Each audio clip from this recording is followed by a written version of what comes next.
Medicare is complicated. Medicare can be confusing. Medicare is no fun to study. Will you know what decisions to make when Medicare time arrives for you? My name is Doug Jones, and I wrote a book to help you figure it all out.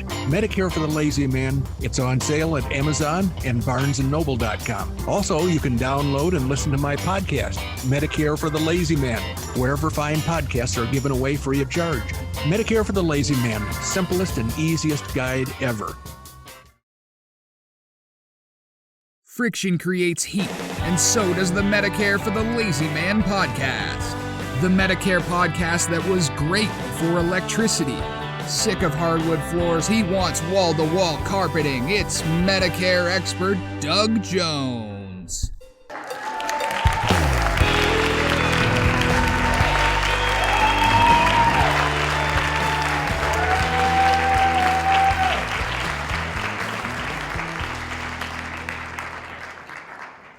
Well, hello again, ladies and gentlemen. What a great pleasure to see you joining us for another episode of the Medicare for the Lazy Man podcast. I am here with you today because I think that some of you may want to learn more about Medicare. And if that's the case, you've come to the right place. We are duty bound to help people feel more confident in their Medicare interaction. And when it's coming up fairly soon, what I try to get people to do is to purchase my book. It's available at BarnesandNoble.com. It's available at the other joint. What is that other joint? Why am I forgetting things? Randy, that's starts with an A, and it's full of Amazon.com. Randy's not even using the microphone. He's yelling, and I can hear it anyway. Yep, he's making hand motions. I'll introduce Randy in a few minutes. You're really not supposed to know that he's here yet, but Amazon.com is the place that I recommend most people go because it's got 4 different iterations that you can pick from. You can get the Audible version, wherein I read all the multisyllabic and I turn the pages and I announce the chapter headings, and you really don't have to do much work at all. We've got the Kindle version. If you're impatient, you may purchase the Kindle version and have it delivered to your reading device instantly. Of course, the paperback version is available at Amazon for $8. It's available for $9 at BarnesandNoble.com, and it has colorful illustrations. So that may be worth the extra $1 to you. I would say don't shirk or don't ignore Amazon.com, or excuse me, BarnesandNoble.com, if you would like to have a colorful illustration or several of them in your book. But the paperback is the one that 90% of the people purchase. And then finally, we've got that magnificent hardcover $22 edition from Amazon.com that's almost like a museum piece. It's just magnificent, and it's well worth the $22. In fact, you might want to grab it now because next year's edition, the 2024 edition, Medicare for the Lazy Man 2024, is going to go up in price because Amazon has increased their fees for publishing books. Right now, every book I sell, I lose a little money, but I don't mind. I'm willing to do that so that the listeners and the readers can get the information they seek about Medicare. And it's basic, no-nonsense information about how to enroll in Medicare, how to select the coverage that you get to supplement Medicare, and what to do if you did all that stuff years ago, but you're regretting your decisions. How might they be repaired? Well, I'm here for all of that stuff and any questions you might come up with. All you have to do is find my email address, several locations in the book, and send me a message, and I will do my best to make your Medicare experience as delightful as it possibly can be. If not delightful, at least painless. Anyway, so Randy Carson, he's out in his backyard. It's a magnificent, beautiful sunny day in Arizona. It's also a magnificent, beautiful sunny day where I am in Wayne, Illinois, but it's not nearly as warm or as beautiful as I'm looking, as the scenery around Randy. So what you up to today, Randy? I am just about 6 foot. Mm-hmm. Depends on whether I've got my high heels on or not. I think you and I are about the same height, national average. Nothing to be embarrassed about. My father was about 6'3". My grandfather, well, my mother's father was about 6'3" or thereabouts. I don't know, where every other male ancestor in my lineage has been much taller than I am. So I don't know why Mother Nature chose me to return back to the national average. But What?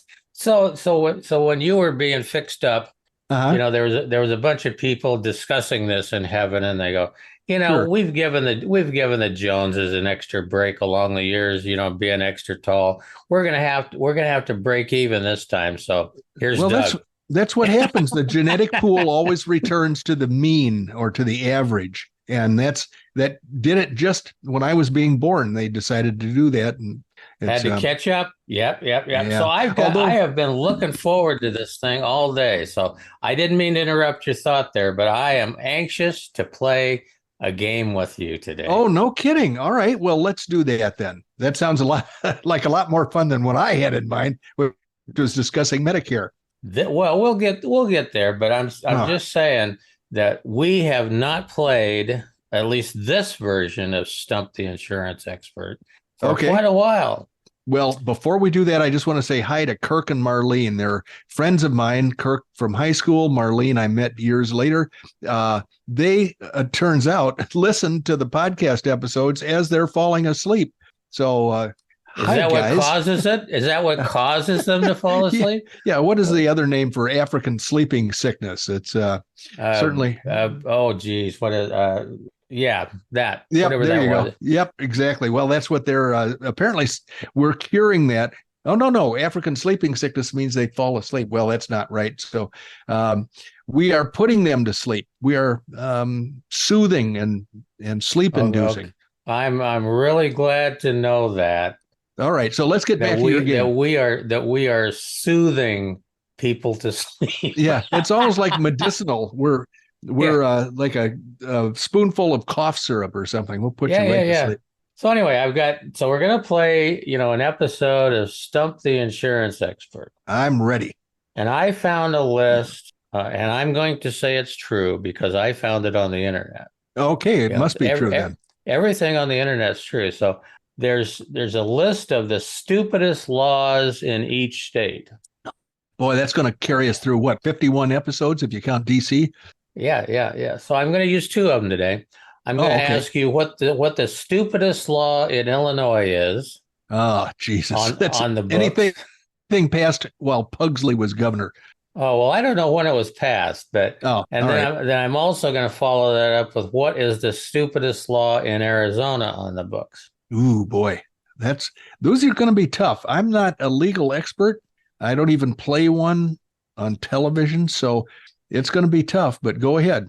Have you asked the question, or do you intend to rephrase the question? I want you to guess what the stupidest law in Illinois is. All right. I'm going to say that it probably has something to do with potatoes. Now, why would I say that? Because food service in Illinois is going downhill ever since COVID arrived. And the Pugsley and his henchmen tried to shut the state down. And I've noticed that the restaurant industry in Illinois has not recovered. One of my favorite restaurants is a place called St. Charles Place. And they used to have the most magnificent twice-baked potatoes that I've ever seen, except for those made by the content curator of this very podcast. And when COVID came along, they used that as an excuse to drop a lot of their signature dishes and jack the prices up, of course. And we were back there last summer, and it was not the same. It was good, but it wasn't the same as it had been before. And the twice-baked potatoes they served were inferior at best. So that's my guess, is that the law has something to do with the service of potatoes to unsuspecting diners. Well, you're not as far off as you might think, but no, I'm not going to give you that one. It was too far off, but alrighty. So anyway, did you know in Illinois, if you are 18 years old and enrolled in an official culinary school, you can drink wine all day? No kidding. Wow. Yeah. part of the cooking learning process, I guess, huh? Yeah, until they get so drunk they can't read anymore. Or drive or cook for anybody. That too. No, really, officer, I just got out of culinary school. I'm coming home. Maybe that's what happened to the chefs at St. Charles Place. They graduated, but never really sobered up, and they just aren't capable of making the traditional twice-baked potatoes. Okay, well, here's the last one. That's very interesting, but it doesn't bode well for the health of those chefs, because I think wine's pretty hard on your liver, isn't it? Okay, this is just my take on the world, but from what I understand, there's a lot of chefs in the world that are alcoholics. Okay, because they're encouraged to add a little spice to the meals, I suppose, to differentiate them from their competitors. Yeah. Throw a little alcohol in there, and it's got to be even tastier. Oh yeah, absolutely. So here's the one about Arizona. Now, okay. I have a good feeling you might get this one. All right, I'm going to say that the dumbest law in the state of Arizona would have to do with what do I think of? I think of sunshine. Maybe it's illegal to suntan without clothing on, to get lay out by the pool nude. That is not it. Okay, well, pardon my imagination for running wild. It was close. It was close, but it's not it. Well, tell me what it is. Illegal. It is illegal statewide in Arizona to let your donkey sleep in a bathtub. Okay, that is pretty close. I think you ought to give me that one. I'll give you half credit on that. Half credit. All right. I hope we're keeping score. When you're in a bathtub, you're generally naked. Yeah. So, I'll give you half credit. All right. You get back out here, Doug. Do not let your donkey sleep in your bathtub. Well, a couple of problems there. Problem number one is I've got to find a donkey. There's that problem. And then once I have a donkey, I'll have to keep him away from the bathtub when it's nap time. Yes. Oh, boy. Absolutely. Well, I can't wait. We've got another 25 more episodes where we can make me look like a dope. And it's not that hard to do, is it? Well, no, we just used the two this time. Now we're going to go onesies and ones at a time. Okay. All right. So we will have. And some of these are hilarious, but they actually, according to the internet, they're on the books. Well, something that doesn't surprise me, because state legislatures, local lawmakers can be reactionary. And so I can picture the problem if some guy walks through town passing out religious literature and that irritates everybody else, that they get together and vote a law against passing out pamphlets of any kind while walking down the street. Some of these laws are not very well thought out, and some are antiquated and left on the books because nobody has. I think some guy wrote a book recently. I listened to a lot of podcasts, and I think I heard a guy interviewed about how one could take action to remove antiquated laws from the books. And he went through a few states that were. So I don't think, because it's on the internet, I don't think we should be suspicious about the veracity of that information. No. Okay. Well, as the nominal producer here, I think we ought to move on into the Medicare stuff. Let's get to work. I am going to mute myself out and get my suntan here. Well, I've got a collection of stuff here that is, I think, worthy of being addressed during the podcast episodes for those of us who are interested in Medicare. And I should have kept Randy in, because I'm going to ask him at some point to choose his favorite article out of the stack that I have. But I've got a couple of short ones here. One is a piece of bad news for people who have Medicare Advantage plans in San Diego, because in San Diego, they have the Scripps Coastal and Scripps Clinic medical groups. And I think those are a big deal. I've heard the term Scripps for a long time. So I think these are well-established medical facilities that service a lot of people in San Diego. And so I saw a news blurb. I actually got to see the thing, and I saw the president, a guy named Van Gorder. He's the president and CEO of Scripps Health. And his name is Chris Van Gorder. And he said open enrollment for Medicare begins, but more than 30,000 Scripps Health clients who have Medicare Advantage plans are now facing a difficult choice. Either get new doctors or get different coverage. That's the edict coming down from on high at Scripps Health. There are two clinics that I mentioned, Coastal and Scripps Clinic Medical Groups. Maybe there are more than two facilities. They're going to stop accepting Medicare Advantage plans or stop accepting patients for treatment that have Medicare Advantage plans. Now, remember, we went through this with the Mayo Clinic in Jacksonville, Florida, and the one in Arizona. And I believe we found a couple of other major medical facilities, especially specializing in cancer and diseases like that, that have stopped accepting patients that have Medicare Advantage plans. So Scripps is next on the list, and they're in San Diego. He says it's important for people to understand that Medicare Advantage is not Medicare. And he said Medicare Advantage plans were just private insurance companies that manage health coverage for Medicare. There are nonprofit companies and there are for-profit companies in the business. He said the companies did a good job of selling people on plans that they say are less but have great benefits. And he says business is great for a lot of the companies offering Medicare Advantage plans. For instance, United Healthcare just announced a $5.8 billion third quarter profit. However, it's Scripps and other providers who accept or have been accepting Medicare Advantage plan, the dollars are flowing in the opposite direction. And Van Gorder, who is at Scripps, said they are losing more than $75 million a year due to the adverse effects of Medicare Advantage plans. And they said that's just not sustainable. Now, then they have the typical congressional Democrats jumping on this. And I have to always say that I don't agree with the congressional Democrats about the reason that Medicare Advantage plans are bad. They're bad for the people that they insure in some cases. They're bad for the economy in many cases. But the Democrats that oppose Medicare Advantage plans are opposed because they're private industry and they think Medicare should only be government run. Well, I disagree with that because I sell people Medicare supplement plans, which are very, very good for the people who purchase them. And they are not government run. They're offered by private insurance companies. So I disagree with some of the enemies of Medicare Advantage plans, but I join heartily with them in their opposition.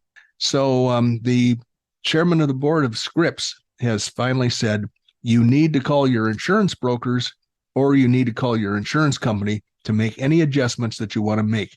Other than that, he says, they are limited by federal law in how they can warn patients that they only have until December 7th to make other choices.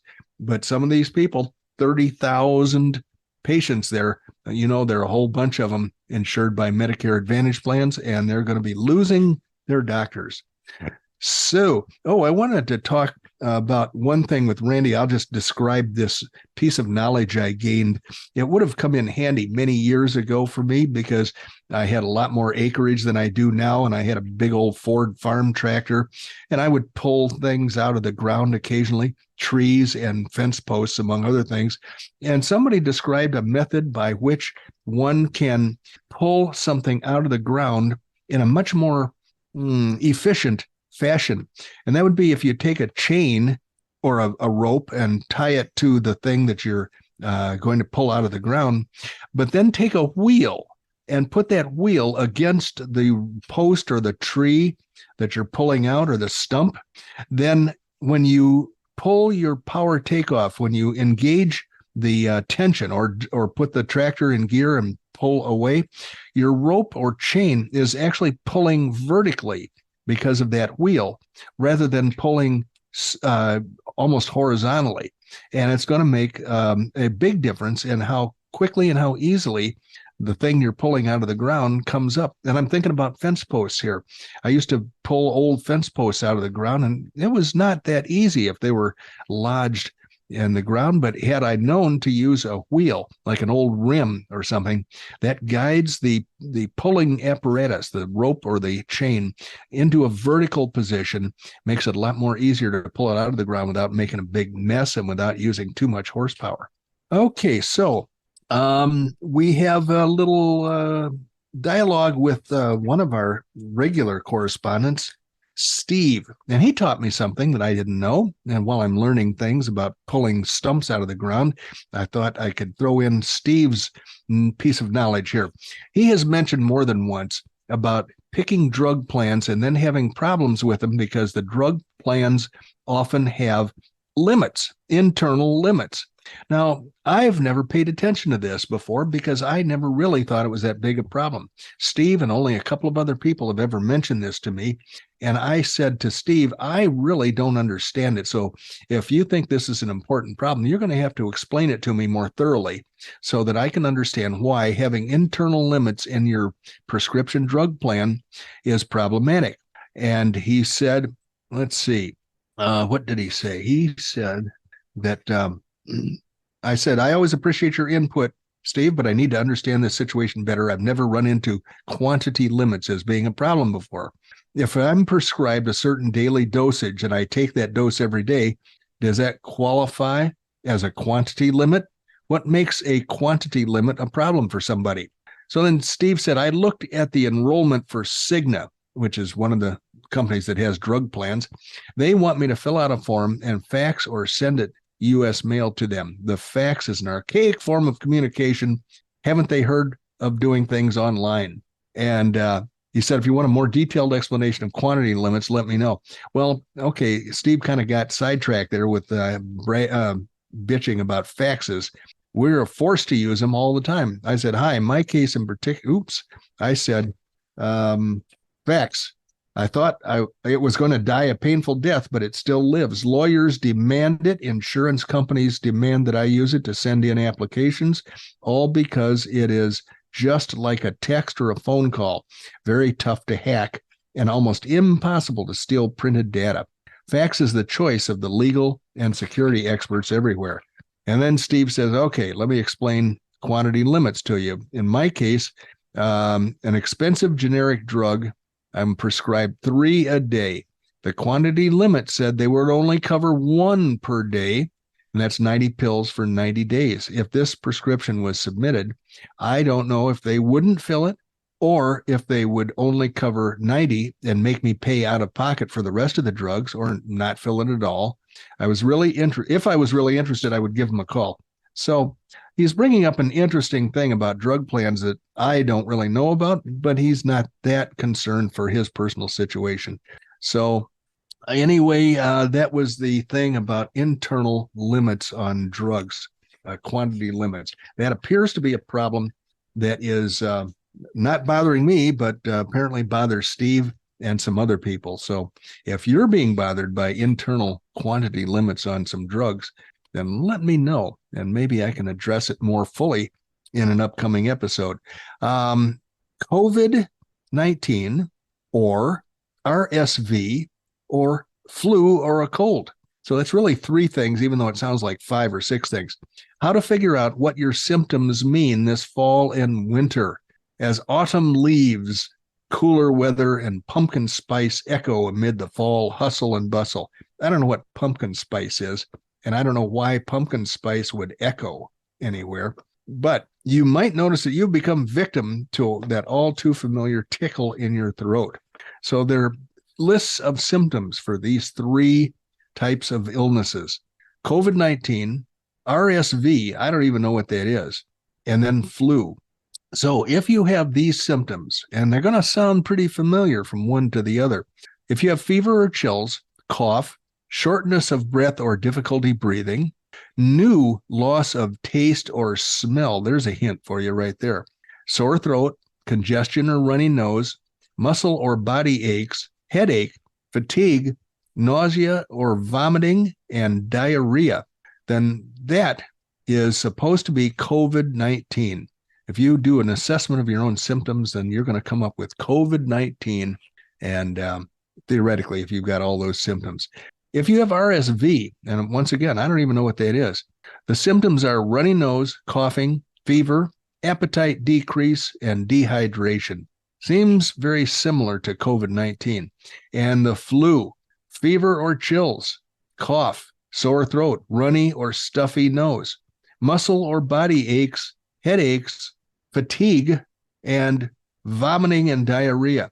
I think these three things are pretty much alike, and I'm not sure that I would know the difference or care if I was stricken by them. So it was an interesting little thing. Compare the symptoms to determine what disease you particular have, but it wasn't really that helpful because all those symptoms are alike. Let's see here. I have a new client. This new client is a 92-year-old woman who she is in North Carolina. I got a call. Well, actually 2 years ago, I was contacted by a gentleman who said, I'm still working. I'm still covered by my health insurance plan at work, and my wife is my dependent. Do I need to do anything about Medicare? And I said, no, sir, you don't need to do anything about Medicare. Just continue working. But when you decide not to continue working anymore, that's when you need to do something about Medicare. So 2 years later, he calls me and says, you helped me 2 years ago. Now I've got a problem with my mother. She's being taken to the cleaners by her Medicare supplement plan, and I want to know if there's anything we can do about it. So I said, how healthy is she? And he said, she's very healthy for being 92.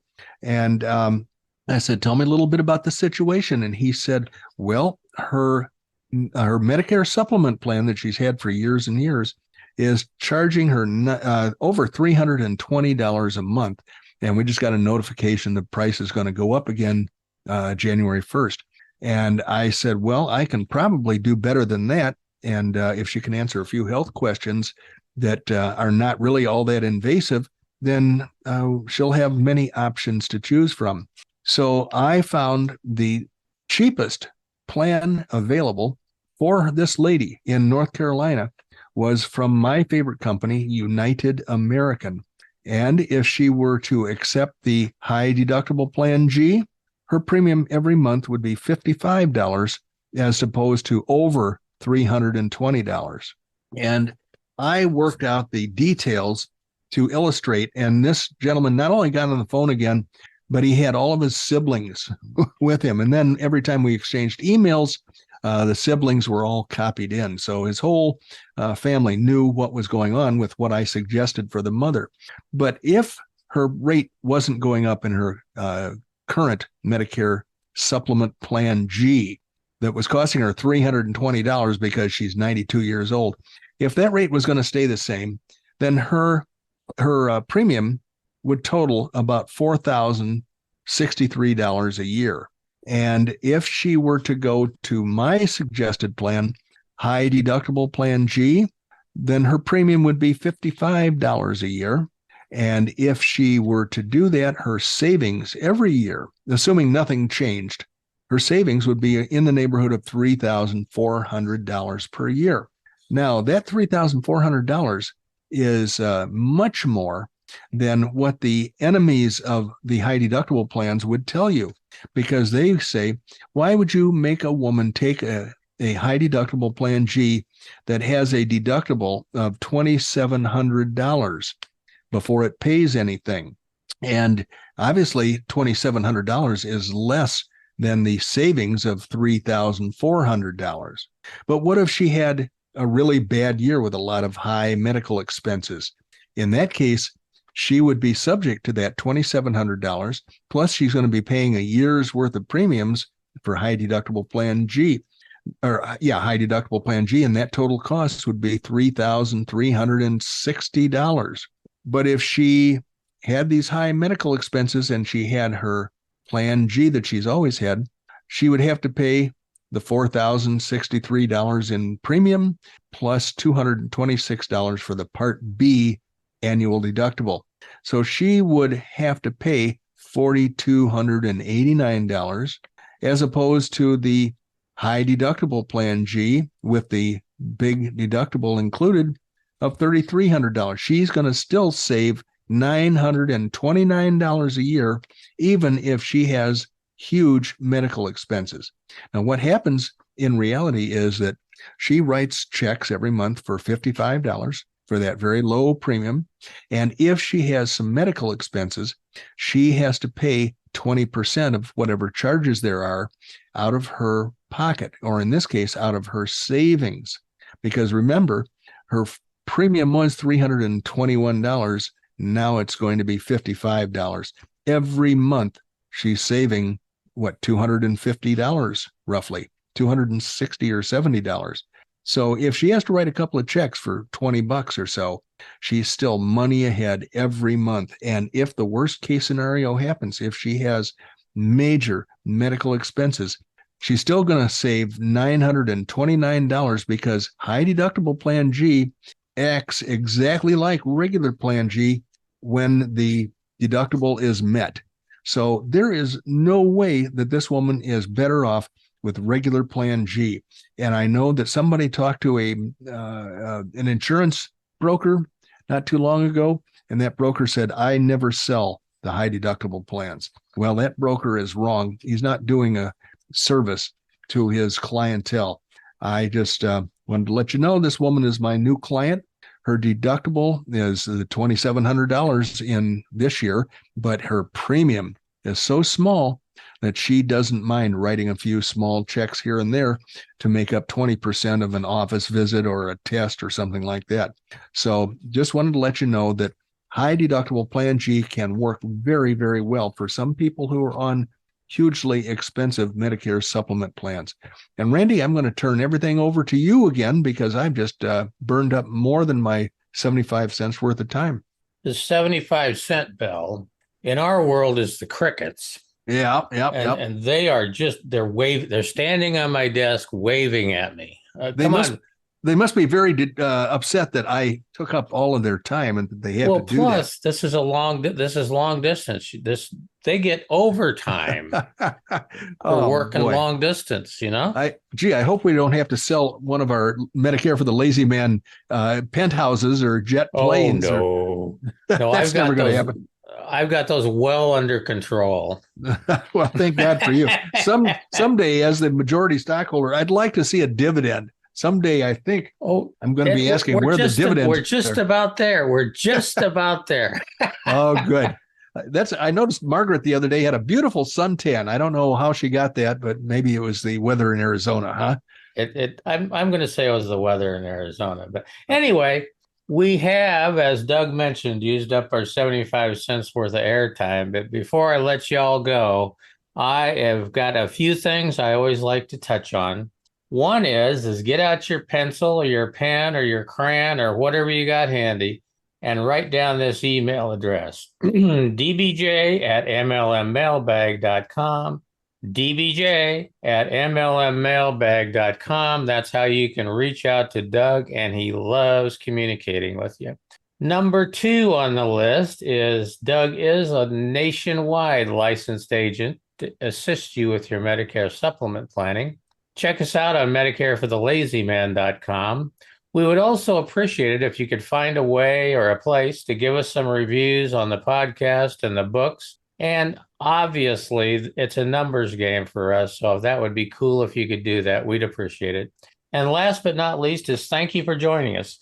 You could have been 100 different places doing at least 99 different things, but no, you decided to spend some quality time with Medicare for the Lazy Man podcast. And if I haven't told you lately, we have just spent, if you're not tracking on your watch, 32 and a half minutes with Doug Jones, the anti-insurance insurance guy, originally from Oklahoma. No more. He lives most of the time up in the high ground behind Cave Creek, Arizona. And now he's out in the middle of the forests of Illinois. And we are going to put him in at 0 feet altitude. Thank you. I've never been so oxygenated. Thank you, ladies and gentlemen, for joining us. We are so happy when you come back and see us. We will be so happy when you come back and join us again in our next episode.